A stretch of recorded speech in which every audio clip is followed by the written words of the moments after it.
Thank you all for coming this afternoon.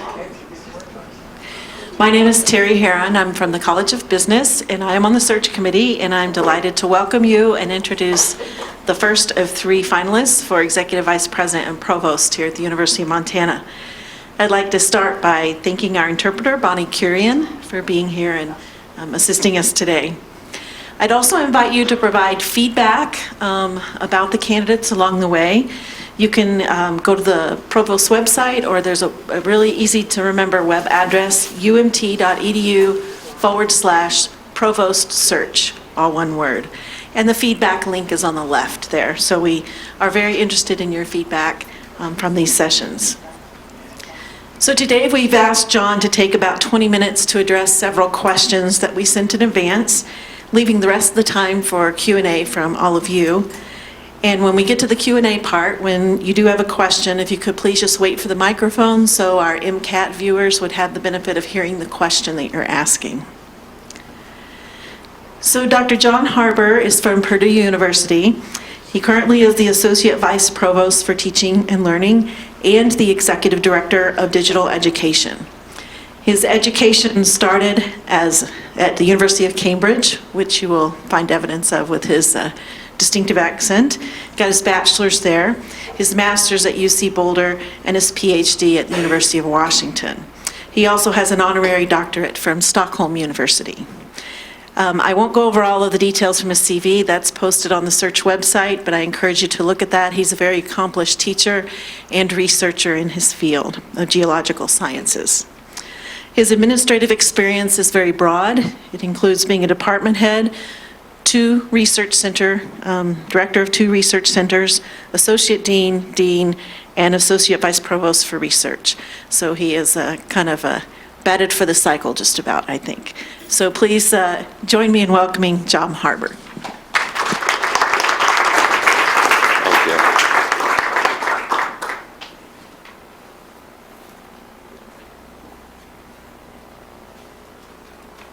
Well, thank you very much for that kind introduction. And thank you very much for those of you who have come here today. I know that since we started streaming these things, hundreds of other people now stay in their offices and watch. But I appreciate you coming out. I'm thrilled to be here today, here on the site of an ancient Salish encampment, a staging area for the annual buffalo hunting trips to the Eastern Plains. Here on the site of a university that is celebrating 125 years of excellence. A university that transforms lives and communities. And here on the site of a university that is at a critical juncture in its history, a point where intentional change is an imperative. As you've heard, I'm one of 3 candidates for the provost position, and I hope you're going to get ideas from each of the candidates that can be implemented here on your campus. We've been each asked to address 4 questions. So let me start by explaining a little bit of my background beyond the CV that you can find posted online, and why I'm interested in the University of Montana. So as you've heard, I grew up in England. I'm the 4th of 6 children, so a large family of very limited means. My parents did not go to college, although my mother actually finished college in her 60s through the Open University late in life. But growing up, my mother was absolutely convinced that a university education would be the way to achieve a better life. And so she worked very hard to encourage her children to aspire to go to university. I was lucky enough to get a full-ride scholarship to attend university, otherwise I wouldn't have been able to attend. And it was a transformative experience for me. My mentor there, Dr. Jean Grove, just had an amazing influence on my life. Before I went to university, I'd never been on an airplane before. At the end of my 2nd year, I was on a plane flying to India, leading an expedition of 6 students to do research in the mountains. So I'm a product of the transformative effect of universities, which was why I'm so passionate about being part of higher education in my life and career. If you've taken the time to look at my bio, you can see that I've been enjoying a really rewarding faculty career. I've also had a range of wonderful opportunities to serve groups of students, faculty, and staff through leadership positions. Currently, I'm working with amazing teams in online education, summer session, undergraduate research, an entrepreneurship program, and our Center for Instructional Excellence. I also teach, mentor undergraduate and graduate students, and I'm active in research collaborations in the US and internationally. This past winter break, I got to knock off another item on my bucket list when I spent a month in Antarctica with 2 of my graduate students doing research. It's an honor and privilege to work every day in an environment where we transform lives, advance knowledge, and support communities. I can't believe I get paid to have so much fun and have such a meaningful experience. So in considering a possible new opportunity, I'm looking for 4 things to converge: mission and principles, strategic transition, place, and leadership. So let me talk a little bit about each of those. As I look through your strategic vision and the comments of your new president, and as I have talked with a wide range of members of the community here, students, faculty, staff, and others, many things shine through that resonate with my values. Student-centered, transforming the lives of diverse learners, serving local to global communities with research, an emphasis on breadth and depth that is the core of a liberal arts tradition, interdisciplinary and theme-based scholarship and teaching, a focus on place and sustainability, a university that aims to develop agile, lifelong learners who will address the world's most compelling and complex interdisciplinary issues. In terms of strategic transition, I've really enjoyed working in times of change, bringing diverse faculty, staff, and students and other stakeholders together to collaborate in new and exciting ways, to face difficult challenges, and to develop and implement solutions. You have been through some rough times, and key challenges remain. As President Bodnar has said, this is not a crisis, but there is an urgency to make and implement strategic choices at this critical juncture in the university's history. The strategic vision that you have developed is inspiring and very much in the right direction from my perspective. It is exciting to anticipate the development and implementation of the operational plan that will make this vision a reality. Place is also key to me. My wife and I met in the Mountain West in Colorado, and you can tell from my research profile that I'm fascinated by mountains. I've done research in Glacier National Park, and I've served on an advisory board at Salish Kootenai College for several years. Almost every summer since I came to the US in the early 1980s, I've spent time at a family cabin in south central Montana. In fact, the last few summers, I've taught a Purdue online course from Montana. This place feels like home. The 4th thing I'm looking for is leadership. I recently spent a year in the American Council on Education's fellowship program, learning about higher education leadership, spending time at a range of institutions, small and large, public and private, majority serving and minority serving, struggling and thriving. This convinced me of the transformative power of a bright, hard-working, collaborative, and supportive leadership team. It also helped me understand how ineffective leadership can hamper an institution. A great university community deserves a high-functioning leadership team, one that communicates openly and enjoys working together. has taken a bold step in hiring a non-traditional leader. It is clear that he is intent on building a leadership team that will inspire and empower the university.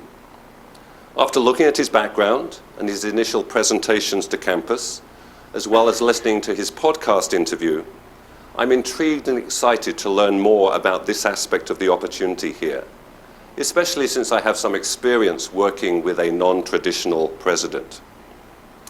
So, in sum, I see UM as an institution that resonates with my values, a place that my family and I will value, an opportunity to be of service during a time of strategic transition, and a chance to partner in a strong leadership team. As the university considers its path forward, it must be attentive to key trends in higher education. So let me talk about just a few of these. First, we must be prepared to make the case for the relevance of higher education in general, and especially the liberal arts. The irony here is that as we look at what is going on nationally, we have never needed higher education and civil discourse more than we do now. Many states, as well as the Lumina Foundation, have said that to be competitive as a nation, we need 60% of adults to have a higher education credential. Right now, we're struggling to reach 40%. Numerous studies have shown that investments in higher education produce large benefits, not only to the individual, but to society. Second, there has been a strong emphasis on STEM in recent years to address important and critical needs in society. However, increasingly the narrative is moving. It's moving beyond STEM to talk about the need for the so-called T-shaped professional, a person with breadth as well as depth in education. The future of work is about blending hard and soft skills, combining a liberal arts training with professional or technical skills makes students prime candidates for good careers, good lives, and to be thoughtful and responsible members of our democracy. With strengths in STEM, liberal arts, and professional schools, UM is well positioned to be a leader in what I would call STEM plus and liberal arts plus, or what I think you have called the power of the and. Another heartening trend in higher education is the move towards embracing effective, evidence-based, and student-centered pedagogy. For years, our colleagues who actually do research on learning have been encouraging the rest of us to reconsider how we do things. Many faculty, myself included, who did their graduate work in research-intensive universities had little or no training in pedagogy before we started teaching. In fact, many of us didn't know what pedagogy was. At Purdue, we have shown that faculty participation in cohort-based professional development can produce course redesigns that increase student engagement, competence, and learning gains. One result at Purdue is that we have had to open a whole new building focused on active learning spaces because so many faculty want to teach this way. It's sort of unfortunate that we've called this the Active Learning Center. It suggests that the rest of campus must be our passive learning center. Other key trends in higher education include an increasing emphasis on ensuring that our campuses are safe, have supportive climates for all, are increasingly reflective of the diversity of our country, and are providing mental health services to meet the rapidly expanding need. This is also a time to pay attention to new credentials and the unbundling and rebundling of education to meet the needs of diverse learners. We live in a world where the learning experiences that faculty develop can now be included in micromasters, microbachelors, non-credit pathways, MOOCs, SPOCs, accelerated plans, and ways to provide lifelong upskilling and reskilling for our alumni and other adult learners. With new online and hybrid approaches, we're reaching out in new ways to learners where they are, geographically, culturally, and in terms of their learning needs. This is increasing access, affordability, and hope for a future through education in rural and other underserved areas. We also live in a time where data and analytics are providing new ways to increase effectiveness and efficiency. It is stunning both what data we have and how little it has been used so far to help students and decision making. This is changing rapidly. Finally, it is clear that in many areas, research and scholarship has become a team effort. Even large universities are focusing on select interdisciplinary themes in which they can make major impacts. This is consistent with a liberal arts approach, and it provides a way to energize faculty and students, and it is where major external funding has been focused. At you are working on defining these for the campus, and it is important that these emerge from the interests and talents of a wide range of faculty, especially the early and mid-career faculty who are the future of the institution. I was asked to identify aspects of the university's programs and operations that look like they need attention. As an outsider relying largely on reports and data available on your web pages, and unfamiliar with the contexts and nuances of the institution, this is a very dangerous undertaking. So I reserve the right to be wrong.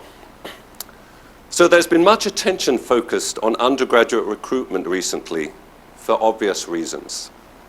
On the academic side, we must make sure that we have a laser focus on student success, retention, high quality and engaging pedagogy, and high impact experiences. We must also review our programs regularly to ensure that they are matched to the interests of students and the career paths to which they aspire. With several years of cuts, as well as reductions in undergraduate enrollment, it is clear that there are both a large number of understaffed units, as well as some programs that are below critical mass. You've gone through at least 2 prioritization processes in the last few years, and hard decisions about discontinuations and combinations need to be made and implemented. This is not easy or pleasant, and has to be handled with care and respect, but it is essential to the health of the institution. All 3 candidates are very much hoping that the interim provost will complete that. With understaffed academic and support units, faculty are now doing many things that should be done by professional staff. It is a waste of valuable faculty time that it should instead be focused on research, teaching, and engagement. And it does not work anything as well as having staff doing what they are uniquely qualified to do. We need to look at what it would take to have effective and efficient support for key areas using shared service or hub and spoke models. Overall, research and professional and graduate programs have been growing, and the quality and impact of scholarship and creative activity is impressive. From comments that I've heard so far, there appears to be a need for both enhanced pre- and post-award support for research and a more holistic approach to the professional development aspects of graduate education, as well as attention to the barriers that limit interdisciplinary programs. I'll talk more in a minute about summer and online, as these are both areas with great potential that deserve attention. Finally, let me talk about my aspirations for the university. I would argue that the most important role of the provost is to catalyze and support the university community in pursuing the overarching vision that it is establishing for itself. Yes, the provost will bring some new ideas to the table, but the community has already developed a compelling vision in the current strategic vision process. A major challenge for the new provost is to have the skill and energy to move the community forward in refining, prioritizing, and most importantly, in implementing the plan. Scholarship and research funding have continued to grow over the past several years, and it's important to continue to grow this in interdisciplinary areas of strategic emphasis. But the clear challenge has been undergraduate enrollment, which has driven the fundamental budget challenge. This is and has to be the first main focus for the new administration. Based on my experiences, some of the perspectives that I'll add to the conversations around enrollment strategies relate to retention, recruitment, digital education, and summer sessions. The number of students completing high school in Montana is projected to increase in the next 5 years, and we must work to make sure that the University of Montana is the university of choice and university of success for Montanans. This is clearly well represented in the ideas in the current strategic vision. The easiest students to recruit are those who are already on your campus. Retention and student success is everybody's job. We should be reaching out today to all students, and especially to those we know are struggling. We should be encouraging them, connecting them to needed support, and asking about their plans for summer and the fall, so that they know we are expecting them to continue and return. We can move the dial on retention, and we can move it right now. We must also change the narrative around the university. The focus should be on new opportunities, new energy, and new possibilities. The University of STEM Plus and Liberal Arts Plus, and the power of and. The university that develops informed, ethical, and engaged citizens who play critical roles in local and global communities. The university with the most effective and innovative learning environments and the most relevant and cutting-edge majors, minors, and certificates. The university that transforms the lives and careers of many different types of learners. In addition, we need to build more of a national and global student body. We offer an exceptional education at a highly competitive price in an amazing and safe location.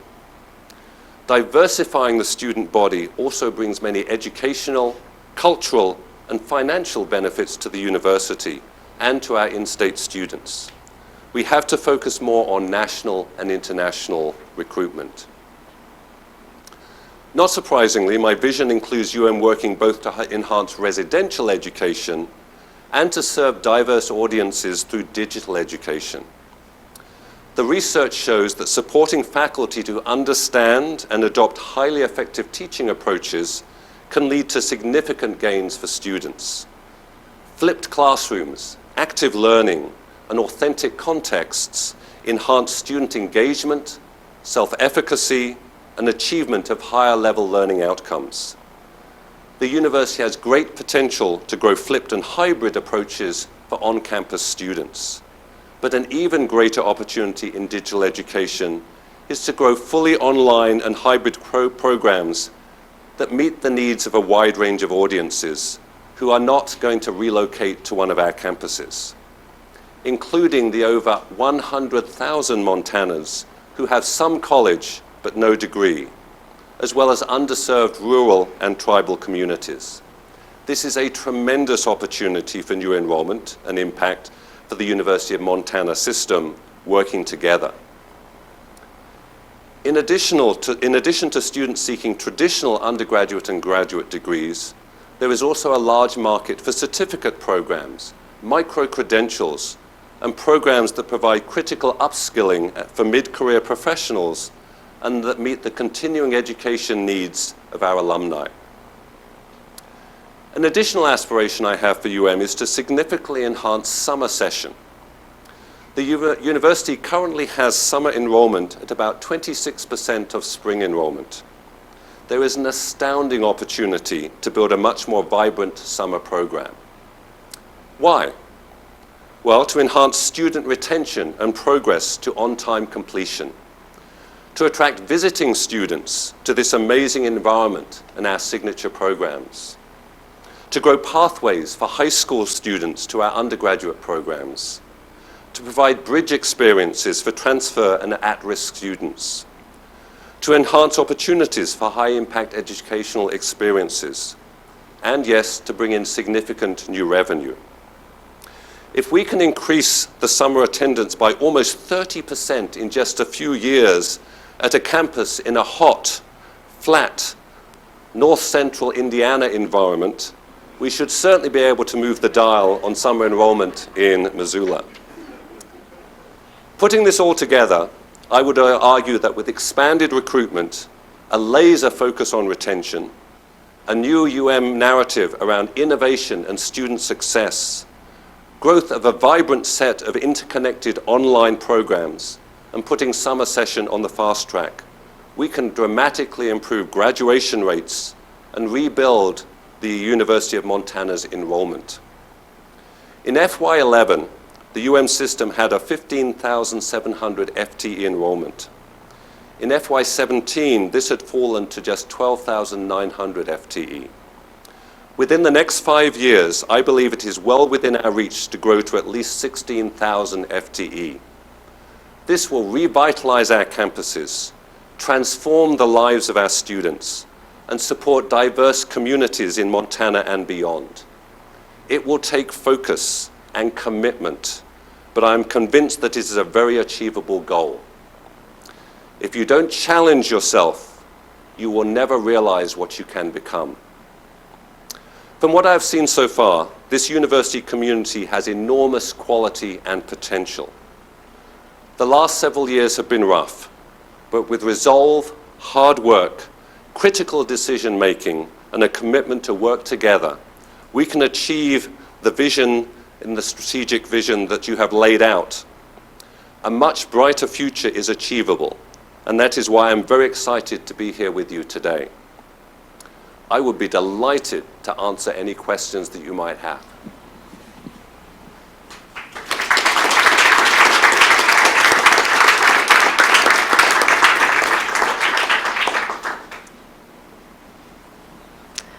Questions? And if you could state your name and your affiliation, please. Thank you for that inspiring talk. I'm Tobin Miller-Scheer. I'm a history professor and director of African American Studies here. I was impressed with your connection to the Salish Kootenai College and want to sort of pursue a line of inquiry around the key words of diversity, equity, and inclusion that the Academy has inherited for its way of dealing with the broader issues of sexism, heterosexism, racism. Most often, predominant white institutions simply approach that by more colorful. Can you talk to us about how you would move beyond that surface approach to get to those underlying issues that the keywords of diversity, equity, inclusion suggest but don't always really address? It's always nice to start with an easy question, isn't it? No, you touch on a really, really important point that many majority institutions have gone through a process that really starts by looking for visible diversity, and there is so much more to our communities than that. And so recognizing the wide variety of diversity that exists in our communities, in our country, and globally is an important first step in that. And then coming up with strategies that recognize that diversity, that embrace that diversity, and that bring diversity to our campuses, and that leverage that diversity in important conversations and discussions, so that it's not hidden, but is something that enriches our communities.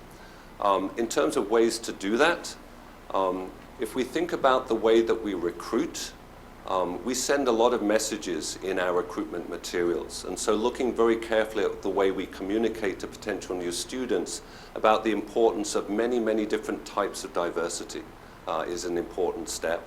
And then on campus, as we think about the types of programs that we put on, the types of discussions that happen, the types of messages that are sent out in our courses and in our communications, having a laser focus on bringing many different viewpoints to that discussion creates a climate for diversity, equity, and inclusion that is very productive and supportive for the university. I know that one of the things that the new president has talked about is having someone focusing on this issue. Many universities have moved to having a chief diversity officer, it's sometimes called, or a director for diversity, equity, and inclusion. And I think we've all recognized that in many areas of the university, if there isn't someone who lives, eats, and breathes this and is worrying about it all the time, then it doesn't get the attention that it deserves. I haven't spent a lot of time looking at your core curriculum, but that's another really important place to infuse issues of diversity, equity, and inclusion, making sure that that isn't hidden, but is a required part of an education at the University of Montana, will go a long way to increasing that path. And then collaborations. there are times where, as a major institution, where we do not have a full range of diversity or maybe critical mass in areas of diversity. And can we work more aggressively in collaborating with other institutions that bring those perspectives to our conversations? So collaborative online courses, for example, that bring students from other backgrounds, cultures, or identities in contact with students here and have them engaged in conversations can be very powerful. You have some amazing cultural resources in Montana. You have some amazing tribal nations, wonderful tribal colleges. Collaborating with them could bring additional perspectives to the university conversation, in addition to the native students who are here on campus. So there's a lot can be done, but it has to be done thoughtfully, and there has to be a plan to move it forward. Thank you.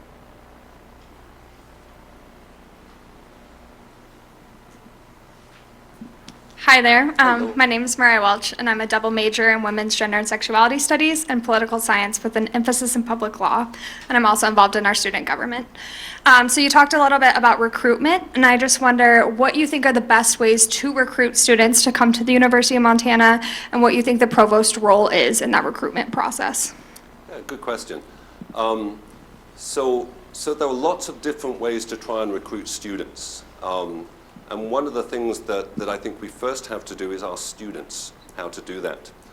Many of us whose student days were maybe in a previous millennium, maybe out of touch with what works today. And so having a strategy that is based or that is informed by what works with today's students is really important. I don't pretend to know what all of those details are, but fortunately we have an area within the university that does focus on enrollment and recruitment. In terms of the role of the provost, one of the key things on the academic side is to make sure that we are developing and maintaining programs that meet student needs and aspirations. So making sure that we're responsive to what students want, what their aspirations are. Making sure that we are providing, advising, and experiences and opportunities that meet their goals and expectations, and that we're making sure that those students are graduating on time and moving on in their careers, so that students who are looking to come here can see that this is a place of success, a place of support.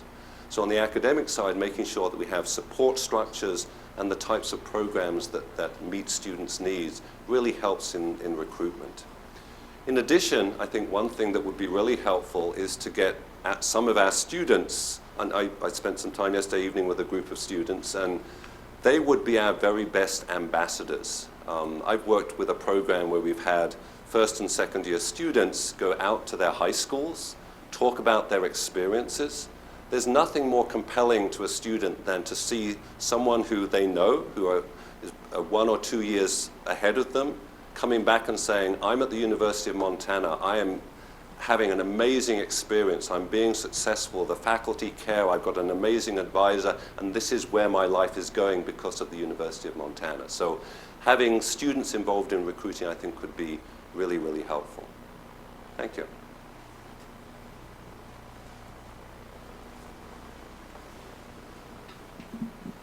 Hi, I'm Bruce Bowler from the chemistry department. Could you tell me what you view as the important aspects in which the provost office and the research office should interact with each other? You know, what should be the nature of that relationship? Okay. So it surprises me every time I see these things as separate, especially if there's reporting separately. I think of research and the rest of academia, of education and outreach, as being completely intertwined. Certainly if you look at the work that I do, it's a continuum, that my research, my education, my outreach are all twined together. So as I think about research in the research office, there has to be a really close partnership with the provost's office. They have to be on the same page. They have to be putting together programs and initiatives that are consistent with each other. It makes no sense at all to have research initiatives going in one direction and initiatives around learning going in a different direction. So close coordination between the research office and the office of the provost is absolutely critical. It's really important for our faculty who are going through tenure and promotion to know that the encouragement and resources they're getting through research fit neatly into the expectations for tenure and promotion that come through the Provost's office. So that they're absolutely inseparable in my mind, which means the relationship between the Provost and the Vice President for Research has to be a really close one.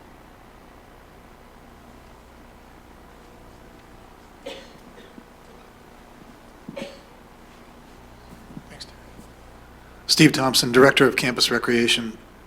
I serve in one of my roles here at the university as the co-chair for the Sustainable Campus Committee. I've read your CV. You have pretty extensive background in, I guess, environmental kind of sustainability.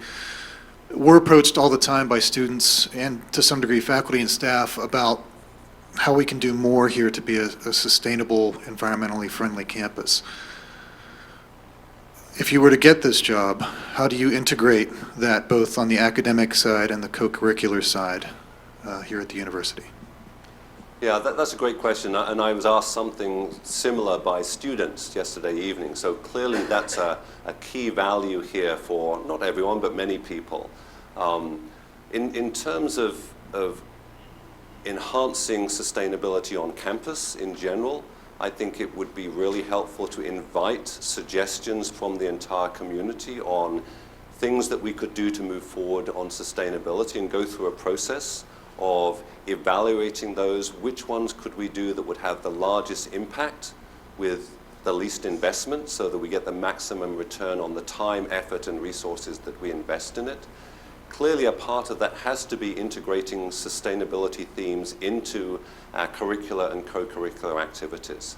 I know you have living learning communities here. I don't know if you have one that's focused on sustainability, but that could be a really nice way to allow students who are interested in that theme to work together, to put together projects and initiatives that they could then implement on campus. At Purdue, we have a chief sustainability officer, and one of the things that he does is work with student groups to make a difference on campus in sustainability. In terms of curricular activities, the university is going through identifying some major themes for itself. And I've heard that sustainability, environment, ecology, resilience, something in that area is likely to emerge as one of the themes. That makes a lot of sense given the strengths here. And with that as a theme, it makes sense to make sure that our curricular offerings are aligned with that theme, and that they include not just learning in theory about sustainability, but making a difference. I'm a big proponent of experiential, active learning, learning that involves making a difference in the community. Socio-transformative constructivism, if you're a pedagogy person. So I think it's important to embed that in our courses. The provost can't do that. The provost can encourage that. The provost can help to have a conversation about ways in which courses and curriculums can change in that direction. But fundamentally, those are decisions that are made by the faculty and the departments. But I think it's an important thing to do to, again, move the University of Montana into a unique position where as we recruit, as we advertise, we are known for that as an area of emphasis. And certainly it fits maybe the global and national conceptions and misconceptions about Montana, and that can help recruit more students to our campus. Thank you.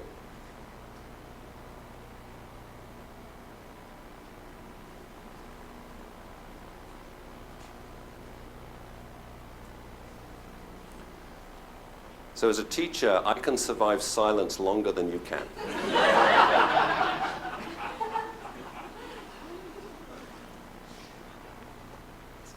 Someone broke. There we go.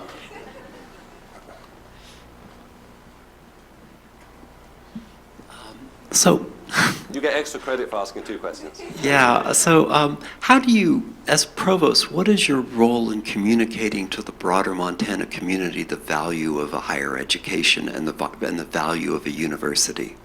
You know, this is a rural farming state, and sometimes that's a challenge. Yeah. So it's a responsibility of the entire leadership team. One of the things that you've done, which I think is very smart, is hire a president who I think will go really well across the state, who has the background that's going to intrigue people. I've heard is an extremely good communicator. So I think the number one person doing that communication across the state will be the president. The provost also plays a key role, and whatever I say should be mirroring what he's saying, or whatever the provost says should be mirroring what the president is saying. The provost does need to get out into the community, does need to be out talking to the Board of Regents, talking to legislators, out at the Kiwanis Club, and out at the, when in Indiana it's the fish fries. I mean, so out in the communities, having those conversations, because you can send out brochures, you can tweet, you can do a variety of things, but that person-to-person conversation is really, really important. And given the national narrative, it is more important than ever to talk about specific examples of the value of an education. I mean, that's why I tell my own story, because people don't want to hear generalities. They want to hear about a specific student and what she has done and how this education has allowed her to make a difference in a community or progress in her career. So I think it's really important as a provost to have those narratives, but in addition to know the larger context.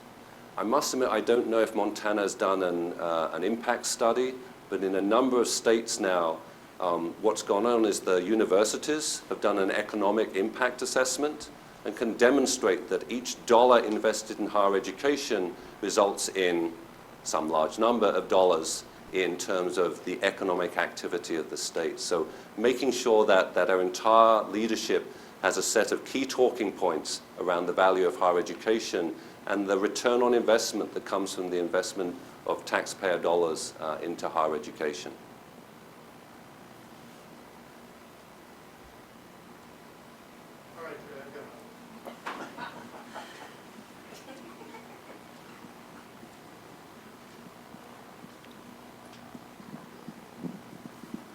Steve again, and I can't bear the silence. A number of us in this room are engaged in co-curricular kind of academic pursuits. Those things that the students learn outside the 15 to 18 hours they're in the classroom during the week. What importance do you put on that as a provost, and how do you, I guess, how do you create a symbiotic environment between the academic and the co-curricular side of a university?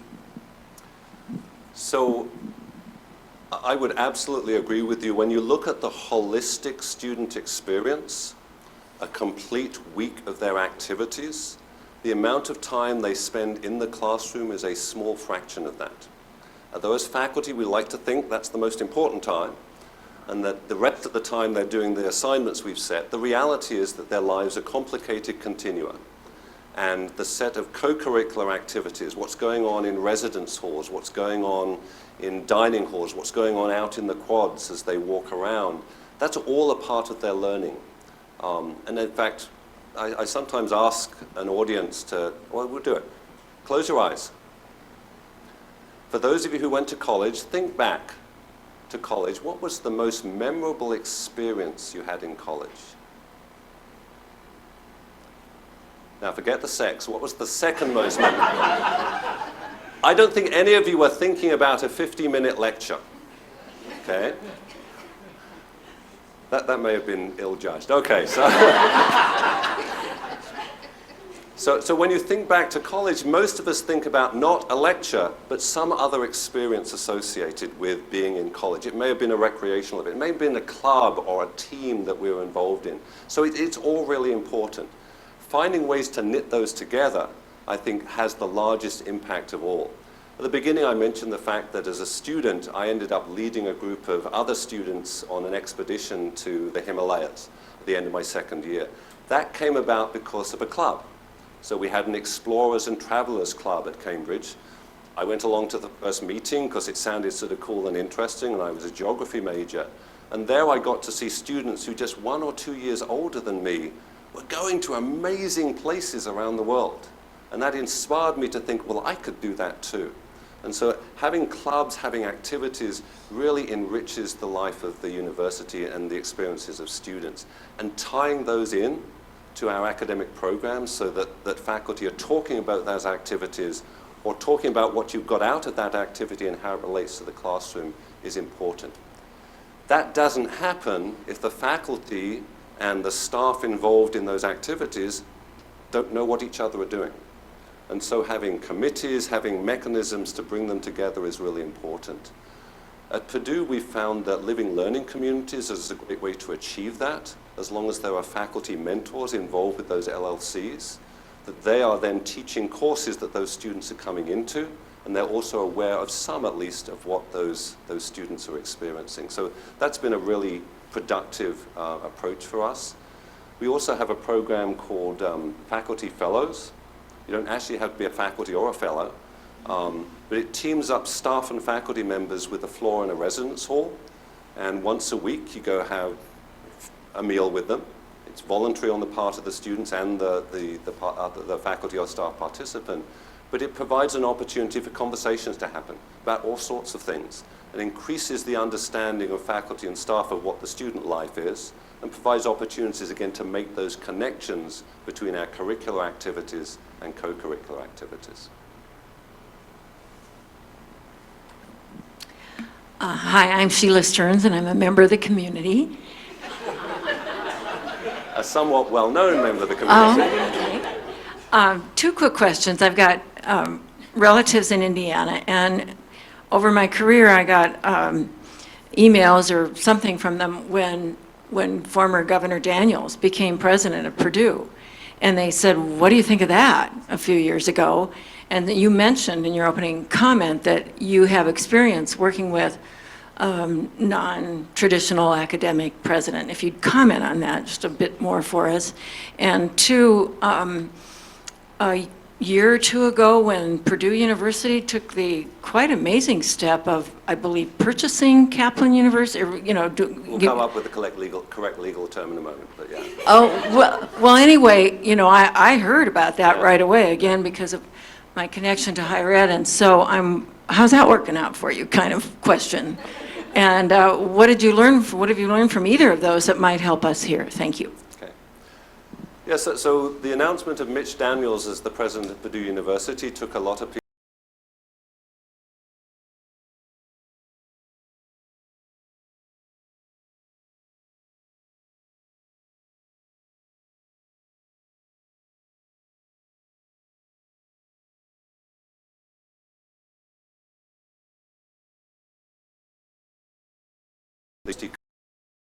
Having a non-traditional president brings a new energy, some new perspectives, some new connections to a university. It asks, a non-traditional leader asks really good questions about why you do what you do. And sometimes we go, yeah, why do we do it that way? Right? So there's a freshness to perspectives that doesn't come if you hire someone who's been in academia for 20 or 30 years and you get used to doing things a certain way. So it brings some really interesting new perspectives. But equally, it brings in someone who hasn't got a lot of experience with how things get done and move at a university. Occasionally, outsiders think that if they're the president, they just get to tell people what to do, because in some organizations, that's the way it works. We all know that in a university, we have a range of interesting processes and shared governance and a variety of rules and regulations that don't allow an individual to tell faculty exactly what to do. And so helping a non-traditional president, a non-academic president, understand how things work in an institution is really important. With President Daniels, there were a number of sort of initial ohs in his interactions with the faculty and staff, and he worked through those. And that was a really important learning experience for him. And I think with your new president, there's an opportunity for many of us, and certainly the new provost, to work closely with him, both to take advantage of all that he brings to the university, but also to bring him up to speed with how a university operates. How do you achieve those goals? What are the levers that we can move in a university to achieve the goals that you want to achieve? Because telling people what to do doesn't work quite so well at a university.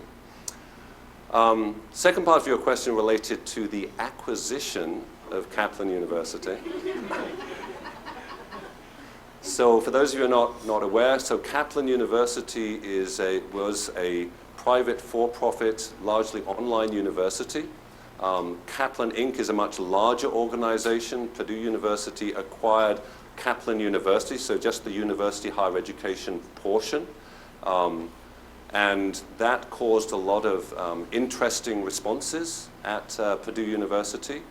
Because it was an acquisition of a private for-profit entity, securities and trades laws meant it was not possible to reveal that ahead of time. And so our shared governance organizations were not wildly enthusiastic when the announcement was made. They felt very strongly that they should have been involved in the discussions and decision-making. It wasn't legally possible to do that, but it's taken some time for our shared governance organizations to sort of understand that. I'm not sure we've come to terms with that yet, and there's still a lot of friction between shared governance and administration over that particular issue. We're learning a lot from the process, so I'm actively involved in conversations with my new colleagues at what's now going to be called Purdue University Global. That's our new brand. So Purdue University Global, they have a model for producing online education that is very different from the model we've had at Purdue West Lafayette campus. We're learning a lot from them, they're learning a lot from us. We probably will not do it exactly the way they do it because they have been optimized for a non-traditional audience. So most of their learners are in the 30s or 40s, have some college no credential, are working, have other responsibilities, are not going to relocate to a West Lafayette or to a Missoula.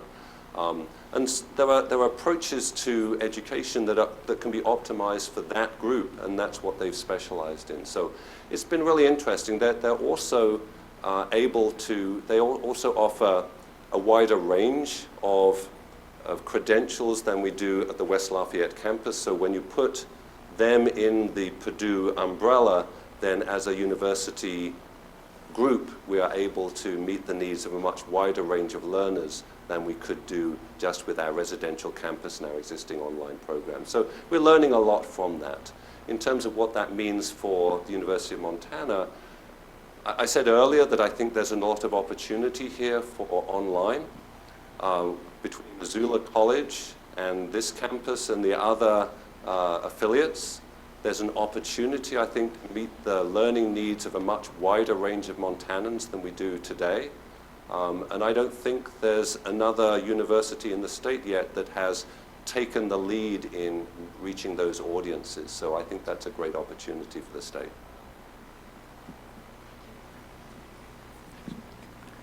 Herbert Zwick, a retired faculty member and active, committed university volunteer.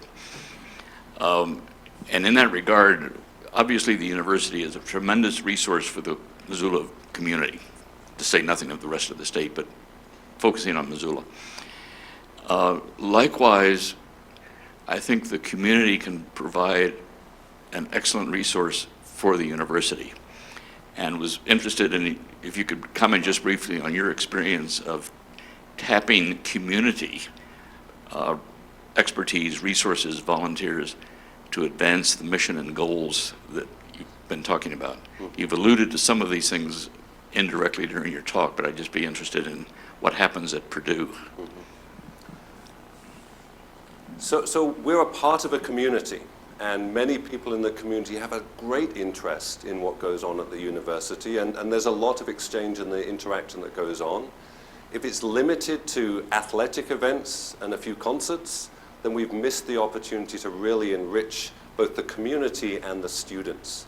So I think there are a number of ways of doing that. At Purdue, we have an Office of Engagement, and I think you're thinking of creating something similar here, that really takes the lead in helping support those types of interactions. So encourages students and faculty and staff to get more involved in the community. We actually have service learning grants that subsidize some of that, but also reaches out to the community and asks, what are your needs and what resources can you provide to the university?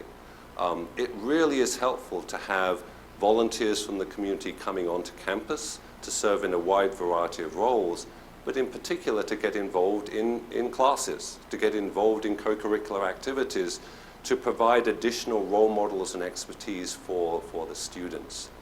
I think there are opportunities to reach out even beyond the geographically close community in talking to a lot of alumni, I've heard often, well, I'd love to be involved in mentoring students, but I'm at a distance. We have technologies that make that possible now, sort of e-mentoring relationships between members of the community and alumni at a distance who want to interact with our students, I think could be extremely valuable. I think if I can think of other examples. I think that's a couple of things, yeah.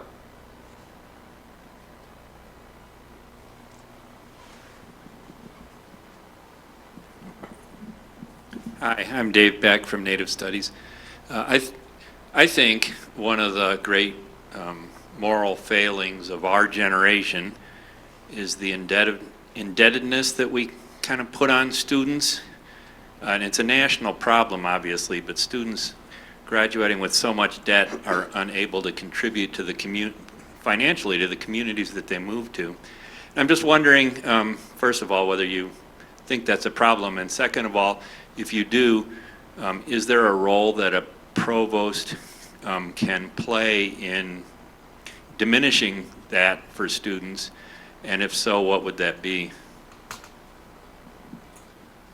So clearly this is an important national problem. Our students today are graduating with much larger debt than they did in the past, and it prevents them from getting involved in a variety of things as in the next 5 to 10 years after they graduate, because they're committed to paying off that debt. There are a number of things that we can do to address that. One is to make sure that we have the most effective and efficient organization possible so that we can keep tuition as low as possible, and that we avoid adding on all sorts of other fees to increase the cost of an education. I think another thing that a provost will be involved in is fundraising. We have amazing community partners, alumni and other friends who are looking for ways to make a difference at the university, and raising funds for student scholarships can be and should be an important part of that. So there are a couple of things I think we can do to attempt to reduce that total financial load for students.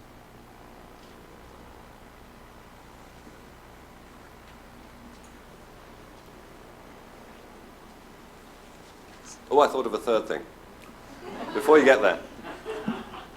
So I guess the other thing I would note is that the level of state support for public institutions has been going down in almost every state over time. I think that's another thing that we need to continue to advocate for. Many of you in here are taxpayers and probably would be pretty positive about increasing the portion of your taxes that go to higher education. Talking to our key decision makers about the importance of that investment, I think, is another way that allows us to keep college much more affordable for students. Hi, my name is Eric Reimer. I teach literature for the English department. I appreciate in your comments that you emphasized online teaching, but also emphasized pedagogy, because it seems very often when the campus has had imperatives for increasing online teaching, there hasn't been an accompanying emphasis on the pedagogical demands and what goes into really achieving a successful online class. I'm one of the few probably in my department that's done some online teaching, and I've had extraordinary help on campus from the School of Extended Learning and some students and colleagues in the Media Arts department. But it was a monumental undertaking to pull off a really successful course online, especially for a literature course, and you can imagine the challenges there. I'm just wondering if you could speak a little bit to your vision about maybe in your first 2 years, what kind of maneuvers would you take to start those initiatives on campus, and based on what you know about our programs now and about the support that we may have for online teaching, what you think our challenges would be moving forward?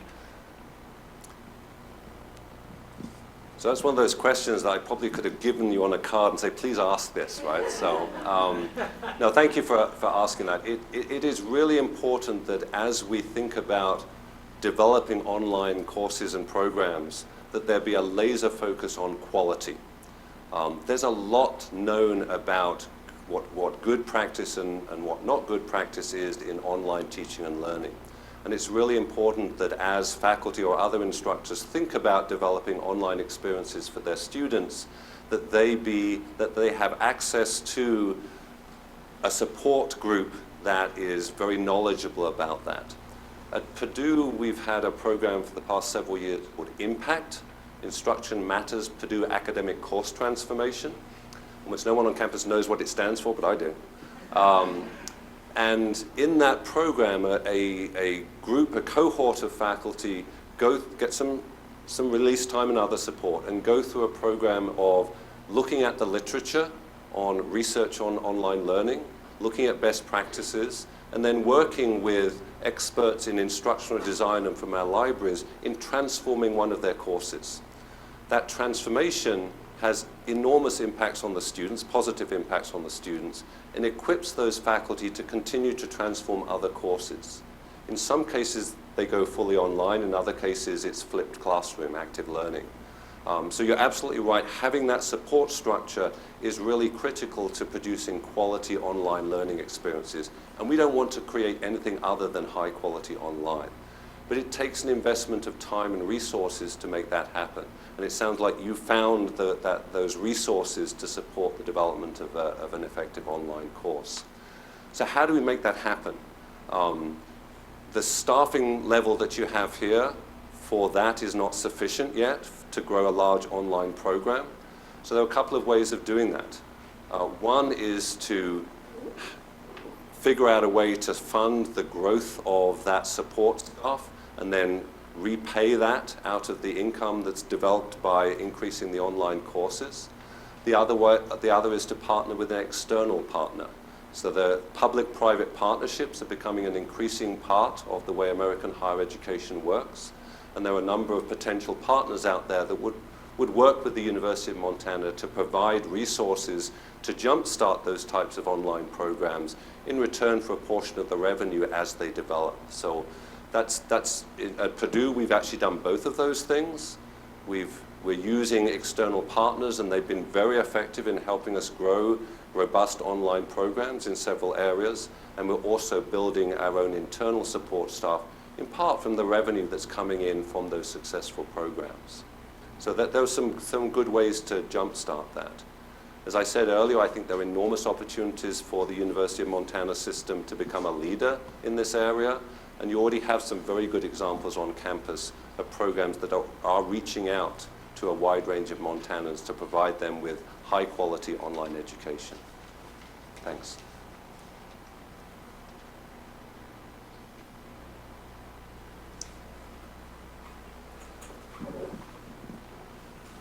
Hi, my name's Nathan Dimitrowicz. I'm the director of the Undergraduate Advising Center. And you mentioned that you have a cabin in south central Montana and that you've also done research in Glacier. So I'm kind of curious if this is your first time in Missoula. And regardless, just what are your general impressions of our community? And is there anything about our community that surprises you? And sorry, this is kind of a loaded question, but have you hiked the M?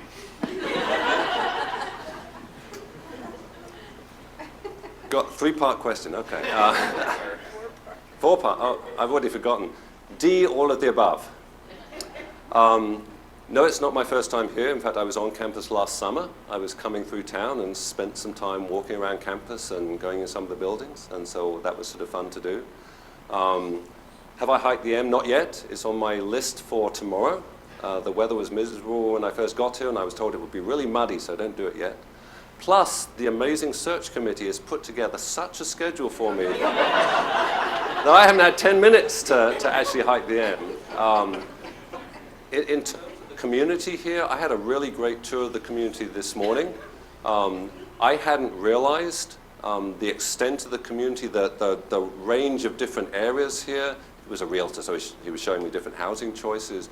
And I was really impressed with the diversity of the city, all the different sub-environments that there are here. Which question did I miss? Anything about our community that surprises you? That surprises me.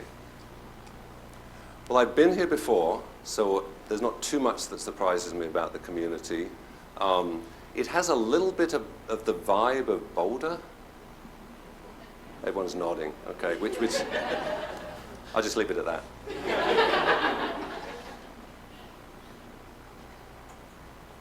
thought you were going to ask me an advising question.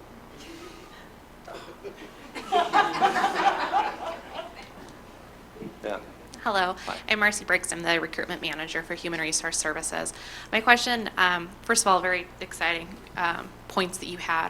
I'm interested to see increasing summer session, because I always say students miss the best time in Missoula, which is summer. It's wonderful here. And I was lucky to spend all but after my freshman year, all of the summers here. But a recruitment question, what's your experience with recruiting and hiring diverse faculty and to diversify the faculty to, look similar to our student body?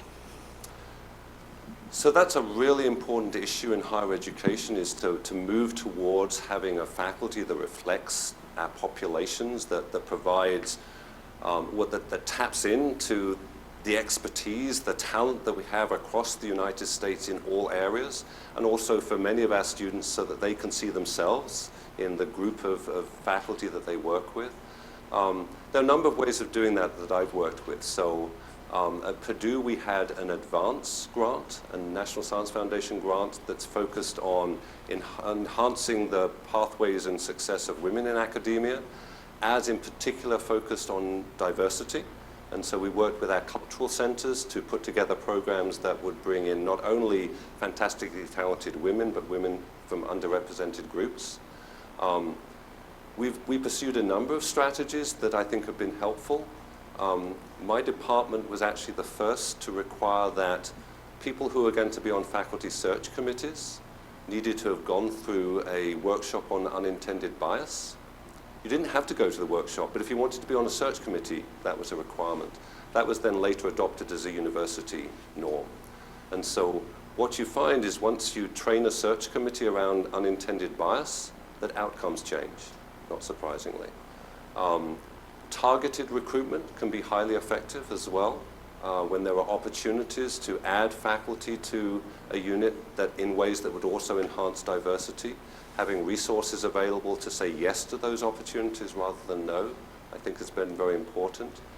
And one initiative that we have going on campus right now is providing resources to bring postdocs. This is through our Sloan program, our Native American Center, so we have native postdocs, or indigenous community postdocs coming to Purdue with the idea that they'll spend some time on our campus, and if they're enjoying it, if they're successful, that we'll then roll them into faculty positions if there's a way to do that. So pathways, as well as getting our community thinking about how we hire in diverse ways. I think we have time for one more question. I'll ask the advising question. Okay, good. Hi. First, thank you so much for the great conversation this afternoon, Dr. Harbour. I've enjoyed it. My name is Brian French. I'm the director of the Office for Student Success here at UM. And I'm curious, given your background, various positions in higher education, if you've seen any models of academic advising that in your opinion have worked better than others. And I'm particularly interested in your view of the role of professional academic advisors in a campus's student success efforts. Okay. Yeah, so I've had the honor of overseeing undergraduate advising for a while for my university. I also oversaw exploratory studies, which is dominantly run by professional academic advising staff. So I've had a chance to sort of work with academic advising. We have a big initiative on campus right now around academic advising jointly with a number of other universities. So it's a key issue for us. In terms of good practice, well, let me go to the opposite end. So as a junior faculty member, PhD, and a great research experience, I was asked, well, part of my responsibilities was to serve as an advisor for students. I knew nothing. I knew a lot about an academic career, and if my students were really interested in doing a PhD, and that's such a tiny fraction of the students I interacted with. So well-meaning faculty can help mentor students, especially at the higher level, but are typically not well equipped to be good advisors for first and second year students. And so I'm a strong believer in the importance of professional advising. Many faculty are stunned to know that there are people who actually are trained in this, who have degrees in this. This is what they do, and they do it well. And so I'm a strong proponent of having professional advising, especially the first 2 years for students. I'm also convinced that many of our students should be in exploratory studies. Very few students coming out of high school know more than about 10 to 12 of the subjects out of the, how many majors do we have here? 234, whatever the number is, right? And so giving them a chance to explore, helping them through professional advising to explore their interests, their passions, their capabilities, and showing them pathways that might make sense is really important. So I think professional advising is absolutely key. You probably know better than I do what good ratios are, and I think I'd want to look at what are the current ratios for professional advising to students. The other thing that I've seen recently at Purdue, because of some of the things we're working on, is that there are some really good new technologies that are revolutionizing advising. Bringing in the data that we have available and using analytics to then make sensible identifications of students who most need help. So instead of giving every student 20 minutes, we can say, okay, here are the ones I need to focus on today. Here are the ones, so I can do interventions just in time, rather than saying, okay, you have an appointment once a semester of 20 minutes, and regardless of whether you need help or not, that's when you see me. So using modern technology to really focus our advising and interventions on the students when they need it, and then communicating across to other units on campus as that advising happens. So yeah, there's great potential there, and thank you for the work that you and other professional advisors do. Again, I'd like to thank all of you for coming, and the feedback form can be found at umt.edu/provost search, all one word. So please fill that out. We're interested in your feedback. Thank you, John, for being here. Thank you.